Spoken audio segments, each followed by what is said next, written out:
Despois de 2 anos de parón como consecuencia da pandemia, reanúdanse e retómanse a feira medieval, todos os espectáculos e todas as actividades vinculadas a esta celebración. Estamos seguros que vai a supoñer unha afluencia importante de visitantes á localidade. É unha actividade que supón un dinamismo económico importante tanto para o comercio como para a hostelería local, que ademais vai a permitir que aqueles que non coñecen a localidade teñan oportunidade de visitala engalanada e de disfrutar das distintas actividades programadas.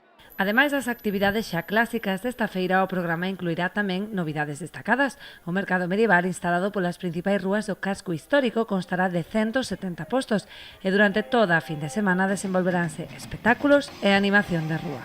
Prevese a implantación de aproximadamente 170 puestos, mayoritariamente de carácter artesanal, pero tamén de carácter culinario, gastronómico e de outras variedades, aparte dos xantares de lecer ou actividades de animación que se van a desenvolver ao longo de todo o fin de semana. Dende o Concello agardan gran afluencia de visitantes nunha das principais citas estivais de toda a comarca.